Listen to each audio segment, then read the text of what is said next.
Welcome back to our YouTube channel. Welcome to today's Crochet adventure. In this tutorial, we shall create a charming brown baby frock. Start by selecting a soft baby-friendly yarn in your favorite shade of brown. Chain stitch your way to the foundation of this adorable frock. The textured pattern adds a delightful touch to the design. Watch as your project transforms with every stitch. Consider using a crochet hook size that suits your yarn. Wait for the perfect drape. Join me as we explore the art of double crochet stitches. This frock features a sweet scalloped edge for a whimsical finish.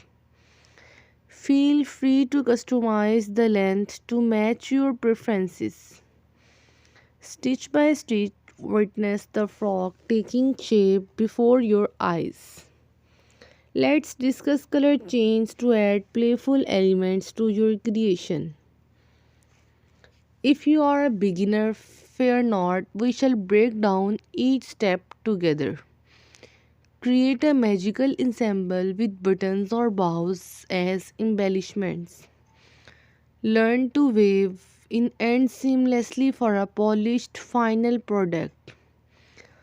Explore variations in stitch patterns to make each frock unique. Discover how to adjust sizing for a perfect fit on your little one. The brown hue adds a timeless touch suitable for any occasion. As we progress, share your questions and thoughts in the comments below. Master the art of creating adorable baby garments with this tutorial. Stay tuned for tips on washing and caring for your handmade masterpiece. Whether you are a seasoned crocheter or a novice, this project is for you. Feel the satisfaction of completing each row and seeing your project grow. Capture the essence of handmade love with this brown baby frock. Thank you so much for watching this video.